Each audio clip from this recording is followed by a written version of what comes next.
নমস্কার, আমি সঞ্চিতা চলে এসেছি বাংলা বিষয়ের আরও একটি নতুন ভিডিও নিয়ে। গত ভিডিওতে আমি কয় মূর্ধন্য ষ যুক্তবর্ণটি নিয়ে আলোচনা করেছিলাম। এবারে একই রকম দেখতে কিন্তু বেশ পার্থক্যযুক্ত দুটি যুক্তবর্ণ নিয়ে আলোচনা করব। চলুন দেখে।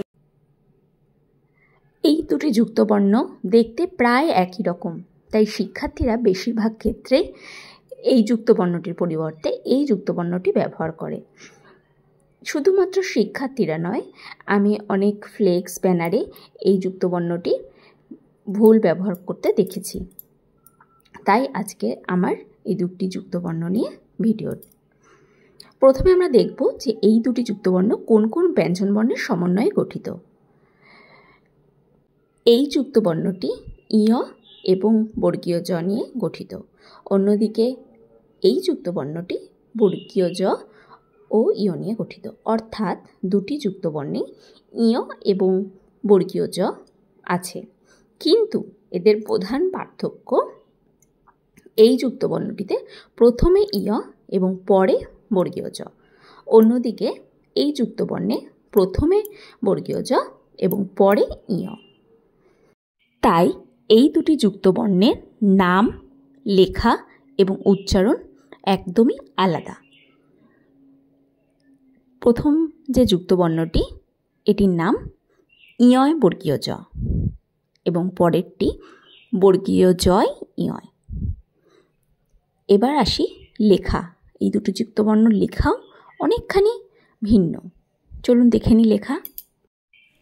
প্রথমে আমরা লিখছি ইয় বর্গীয় জ এবং পরে বর্গীয় জ ইয়। দেখুন, ইয় বর্গীয় জয় প্রথমে আছে ইয়। আমরা জানি ইয়র কোনো মাত্রা নেই, তাই এই যুক্তবর্ণটি মাত্রাহীন। অপরদিকে বর্গীয় জয় ইয় প্রথমে রয়েছে বর্গীয় জ। আমরা জানি বর্গীয় জতে মাত্রা আছে, তাই এই যুক্তবর্ণটি মাত্রা যুক্ত। এবারে আসি উচ্চারণের ক্ষেত্রে। ইয় বর্গীয় জয় যুক্ত কতগুলি শব্দ বললে উচ্চারণটা আপনারা বুঝতে পারবেন, যেমন অঞ্জন, ব্যঞ্জন, সঞ্জয়, সঞ্জীবনী ইত্যাদি। অন্যদিকে বর্গীয় জয় ইয় যুক্ত কিছু শব্দ হল জ্ঞান, বিজ্ঞান, জ্ঞাতব্য ইত্যাদি। আশা করি এরপর থেকে ইয় বর্গীয় জ এবং বর্গীয় জয় ইয় এই দুটি যুক্তবর্ণের আর ভুল হবে না। ধন্যবাদ। ভিডিওটি ভালো লাগলে শেয়ার করে দেবেন এবং এই বিষয়ে অন্য কোনো প্রশ্ন থাকলে কমেন্টের মাধ্যমে জানান।